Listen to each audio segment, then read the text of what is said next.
Iko Nini. So kuna hii post nilichekia Irungu Nyakera, and ilikuwa posted by NTV, so I'm assuming maybe this is something that he said on the show ile ya NTV. Alisema kitu kama, if I was told to change just one thing in the constitution, I'd make 65 years the minimum age to become the president of Kenya.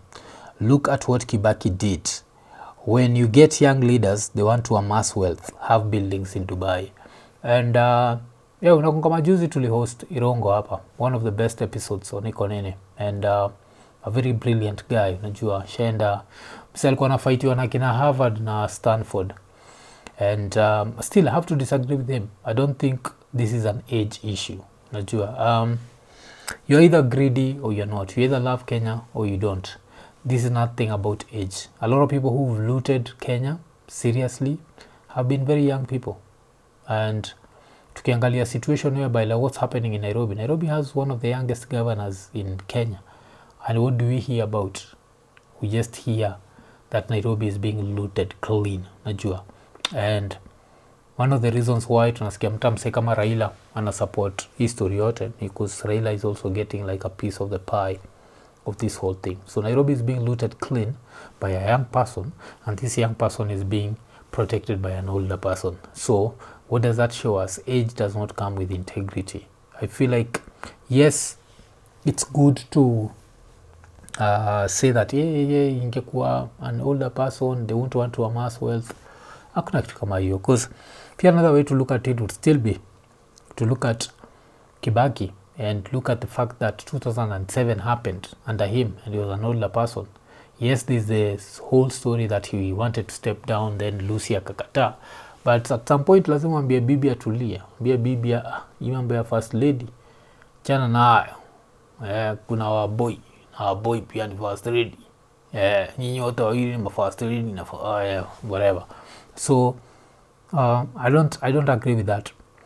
I think that a history ya kuit 65 years of age, because we also want Kenya one day to have a visionary, just someone who wants to change Kenya so much and still live to enjoy the benefits of changing it.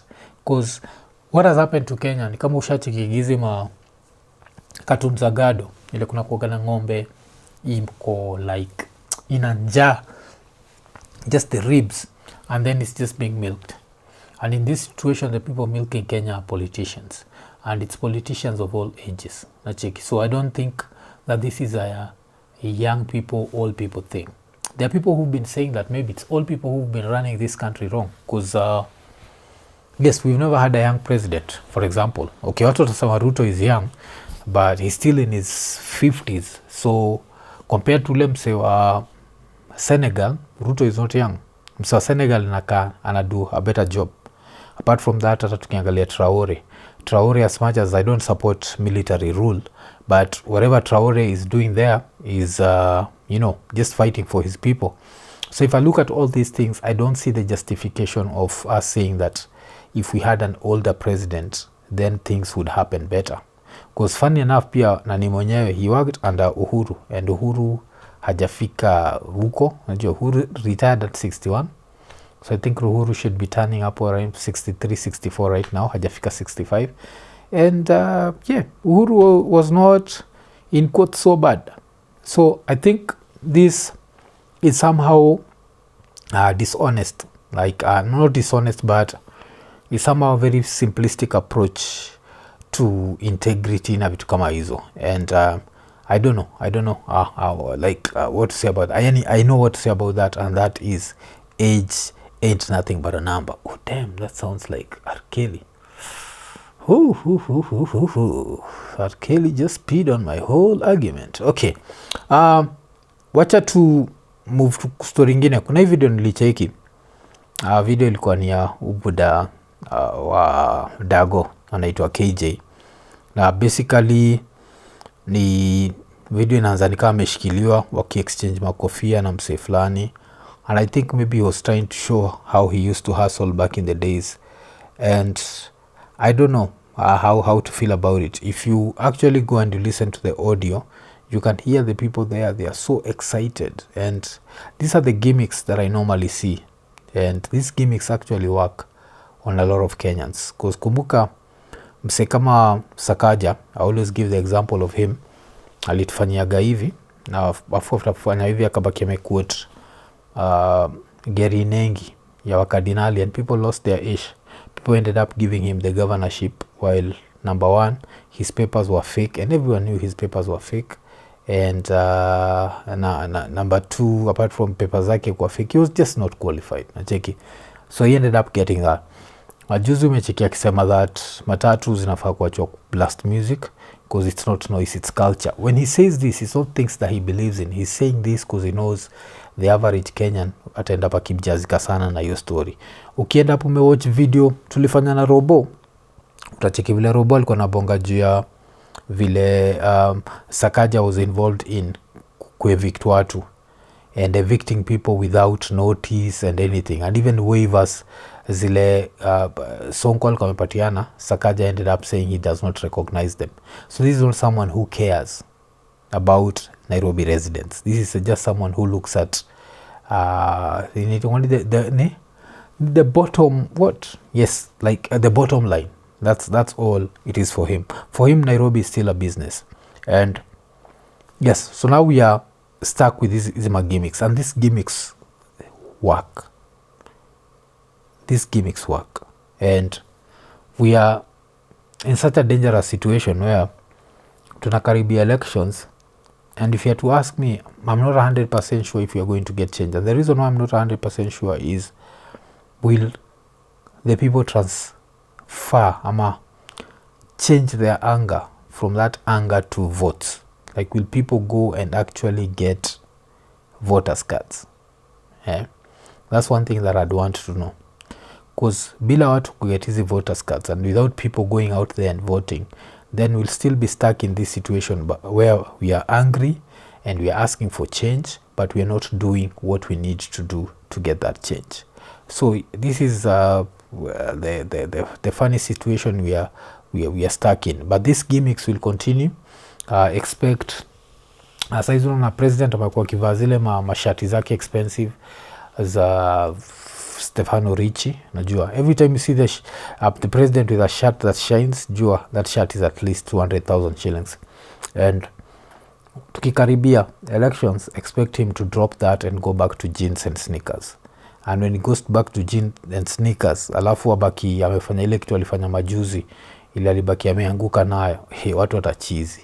And what does this show you? It shows you pia the fact that wasi wengi sana wameitwa watoto wangu. That thing inakuwa against mpaka wakaanza kurizon kama watoto. That's why anafurahishwa na vitu za kipumbavu. Achiki kuzika mtoi wangu mfurahishaga na vitu zingine. Mtoi wangu mfurahishaga, I think favorite pink ya mtoi wangu wagani, favorite color yake wangani pink. So I'll make sure that she has pink shoes, she has a pink dress, her room imepakwa pink. I think majuzi kuna vile nimemgetia like a pink power bank, and she's happy. Acheki ile pink power bank yake, angalia how much power does it have.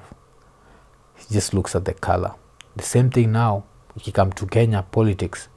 No one looks at the substance of the politician, just which party the politician is in. Kumbuka color. So if the color is orange na yuko masaidi za Kisumu, mtu wetu ametusaidia nini, usilijaribu hapa kusema kitu yote kuhusu baba, tutakuumiza bwana.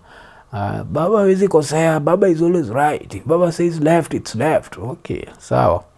We're stuck in a situation of having the likes of the late Ongondowere running your constituencies because baba is always right.